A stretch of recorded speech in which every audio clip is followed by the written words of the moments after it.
자, 우리가 오늘은 히브리서 6장에서부터 9장까지 함께 읽을 말씀입니다. 제가 말씀드린 것처럼 히브리서는 그 유대 민족들이 기독교로 개종하고 난 다음에 한 30-40년이 지나고 난 다음에 무슨 신비한 게 없어요. 하늘의 영광을 값어치 있게 본다든지, 또 아니면 뭐 기적을 더 예수님이나 또 사도들이 살았던 시대의 그 기적들을 맛본다든지 이런 것들이 이제 없다 보니까 고난과 핍박과 또 로마가 굉장히 이제 핍박을 아주 강하게 했던, 그래서 죽임도 당하고 뭐 가족도 어려움을 당하고 죽임을 당한다고 한다면 예수 믿는 것이 이런 건가? 그러면서 다시 유대교로 돌아가고자 하는 그런 움직임이 있었다고 제가 어제 말씀을 드렸습니다. 그때에 이제 히브리서 기자, 뭐 여러 가지 저자의 그 내용들이 있지만 뭐 바울일 수 있는 확률이 높다. 여러 가지 문체나 또 내용으로나 또 구약에 아주 깊이 있는 어떤 내용들을 담고 있는 거 보면 이제 바울이다 하지만 일단은 저자는 미상으로 되어 있습니다만 아무튼 그런 저자가 너희들 돌아가면 안 된다 그러면서 권면도 하고 경고도 하고 또 그렇게 살다가는 너희들 정말 하나님 앞에서 버림을 받으면 어쩌려고 하느냐, 그러지 말아라, 이제 이런 부모 같은 심정으로 기록한 것이 히브리서다 말씀을 드렸습니다. 제가 전에 한 번은 어떤 목사들이 모이면 별로 이렇게 생산적이지가 않습니다. 예를 들면 쓸데없는 토론을 많이 해요. 물론 뭐 같은 또 교단에 있는 목사님들은 잘 그런 또 안 해요. 왜냐면 같은 생각, 놀기에 바쁘지. 근데 좀 이렇게 생각이 다른 목사님들하고 뭐 개혁주의 뭐 그런 거 하면, 근데 어떤 토론을 한 적이 있었냐면, 토론이 아니라 말장난을 한 적이 있었냐면, 야, 한 번 구원은 영원한 구원인가? 이런 내용을 한 적이 있습니다. 물론 이제 그 목사님은 다른 교단이에요. 다른 교단이에요. 근데 한 번 구원은 영원한 구원인가? 그러니까 한 번 구원을 받았으면 끝까지 구원을 받는가? 그러면 우리 입장은 어떻습니까? 우리가 마음의 불안과 염려와 걱정은 있지만 우리는 한 번 구원은 영원한 구원입니다. 이제 그렇게 말을 하죠. 왜냐하면 우리에게는 예정교리라는 게 있잖아요. 그래서 하나님께서 선택한 백성은 끝까지 책임져 주신다라는 칼빈의 예정교리가 있습니다. 근데 자세히 살펴보면 예정교리이죠. 교리이지 하나님께서 그것을 그렇게 하겠다라고 딱 집어서 말씀을 한 것 같기도 하고 안 한 것 같기도 하고 한 애매한 그런 지역. 근데 이제 그 목사님 다른 분은 또 어떤 이야기를 하냐면, 야, 생각을 해봐라. 많은 사람들이 예수를 믿는다고 해놓고 나중에는 교회도 안 다니고 그냥 자기 인생 뜻대로 그냥 살아가면서 하나님과 동떨어져 사는데 그게 구원받는 백성이야? 그거를 너희는 예정교리라 하면서 그 교리로 묶어가지고 그 편안하게 그냥 너희들 마음대로 사냐? 막 이렇게 이제 논쟁이 있었어요. 지금 해서 말씀을 드리지만 그분은 장로교가 아니라 침례교였습니다. 침례교는 예정교리 없습니다. 그래서 막 이런 진짜 책도 그런 책이 있습니다. 한 번 구원은 영원한 구원인가, 그런 책이 있습니다. 또 우리가 자칫 잘못하면 맞는 말도 있어요. 왜냐하면 우리가 좀 경각심을 가지고 신앙생활을 열심히 해야 되는데 그러지 못하고 자기들 나름대로 그냥 자유롭게 살면서 마지막에 죽기 전에 예수님 믿습니다 그러면 진짜 그 사람이 구원 받는가? 뭐 이런 염려가 되잖아요. 오늘 성경에도 하필 또 그런 내용이 있습니다. 히브리서 6장 4절에 보면 한 번 빛을 받고 하늘의 은사를 맛보고 성령에 참여한 바 되고 예수를 믿고 뭐 하나님을 의지하고 했는데 하나님의 선한 말씀과 내세의 능력을 맛보고도 타락한 자들은 다시 새롭게 하여 회개하게 할 수 없다 말합니다. 왜냐하면 그들이 하나님의 아들을 다시 십자가에 못 박아 드러내놓고 욕되게 했기 때문에 그들은 타락한 자들이고 새롭게 할 수 없고 회개할 수 없다. 이렇게 우리가 말할 수 그러면 지금 교회를 안 다니고 있는 우리의 형제들은, 우리의 자녀들은 어쩌지? 이런 걱정이 사로잡힙니다. 그런데 이거를, 이 문구만 보면은 이렇게 아까 말했던 그 침례교 목사님의 그 주장이 맞을 수 있습니다. 근데 성경은 전체로 봐야 됩니다. 전체로. 아까 6장 1, 2절만 봐도 그렇습니다. 그러므로 우리가 그리스도의 도에 초보를 버리고 죽은 행실을 회개함과 하나님께 대한 신앙과 기타 등등 하면서 교훈을 다시 닦지 말고 완전한 대로 나아가라. 그러니까 너희들이 지금 가지고 있는 기초적인 신앙을 이제는 좀 멈추게 하지 말고 앞으로 좀 성장하면서 나아가라.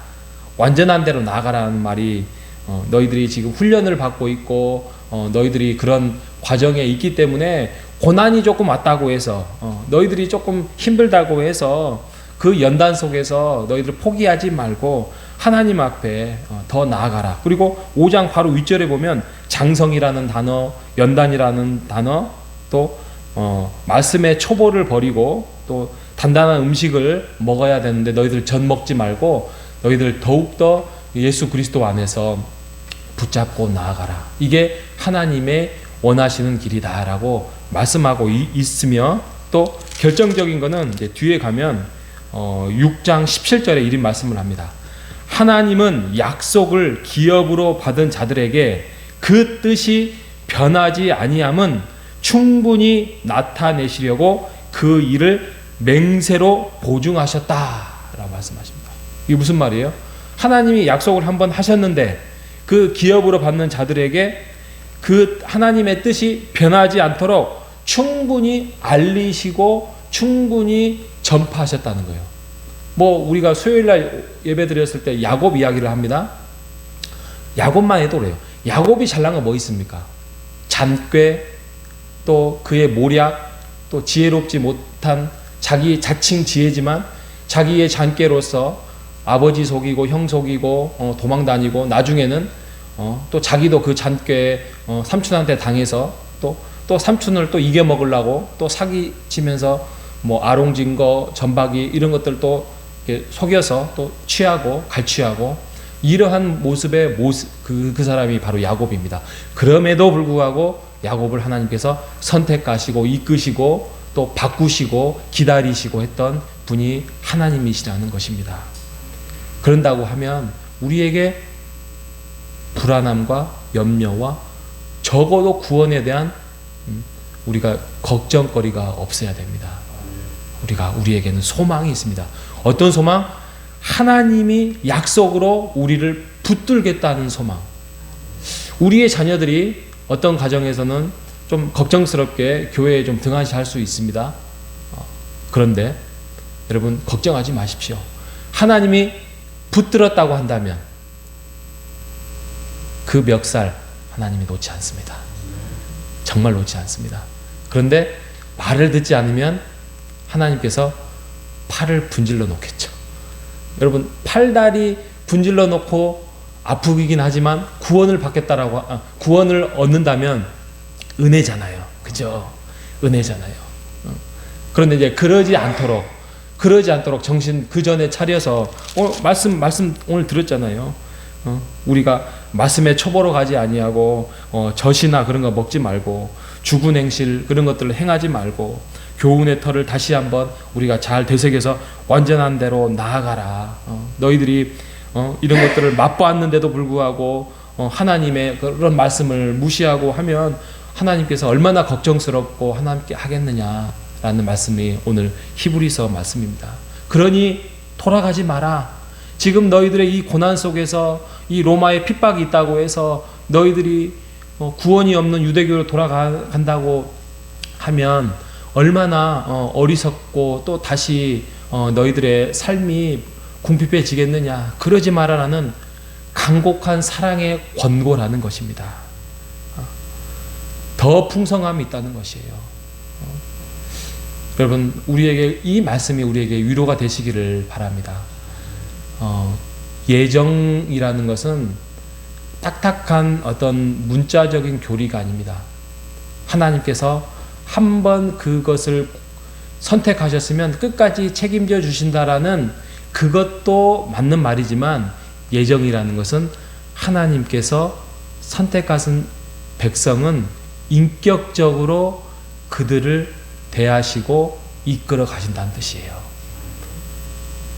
아브라함이 그랬고 야곱이 그랬고 요셉이 그랬고 그 어떤 사람도 완전하지 못했고 불완전하고 그랬지만 하나님께서 그들을 기다리시고 인내하시고 또 이끌어 가시고 다듬어 가시고 또 인도하셨습니다. 이게 구약 이야기입니다. 이게 구약의 말씀이에요. 여러분 구약의 말씀을 보면서 완전한 인간은 없다. 하지만 하나님이 인내하시고 기다리시고 빚어가시고 만들어 가신다는 것을 여러분이 그 확신을 가지고 구약을 읽어 가시는 여러분 되시기를 바랍니다. 그리고 신약에 와서 예수 그리스도 인하여서 새로운 언약 그리고 끝까지 하나님께서 그것을 너희를 책임져 주시고 아들을 내어줌까지 너희들을 구원으로 이끌어 오셨다라고 말씀을 하고 계십니다. 그 말씀을 신약으로 새 언약으로 와서 읽어 가시면서 큰 위로와 구원을 받으시는 여러분 되시길 바랍니다. 이번 한 주 우리가 고난 주간을 지나고 있습니다. 우리가 말씀으로 좀 더 무장하고 기도로 준비하는 이번 한 주가 되시기를 주님의 이름으로 축복합니다. 하나님 아버지 감사합니다. 연약합니다. 부족합니다. 죄가 많습니다. 또 쓰러질 때가 많습니다. 또 예수를 믿는데 우리의 믿음이 연약할 때가 많습니다.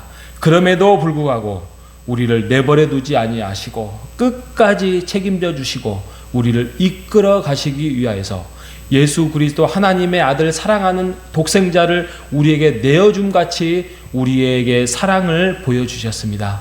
하나님 그러한 하나님의 아들 예수 그리스도가 이 땅에서 살다가 죽으시고 부활하신 날이 이제 다음 이번 주일입니다. 하나님 이번 주 고난주간을 지나오면서 우리가 부활하신 예수님에 대해서 다시 한번 하나님의 사랑, 하나님의 능력, 하나님이 우리에게 끝까지 우리의 자신의 사랑을 보여주시는 것에 대해서 우리가 다시 한번 감동하고 은혜로서 이번 한 주를 값어치 있게 의미 있게 살아갈 수 있도록 인도하여 주시옵소서.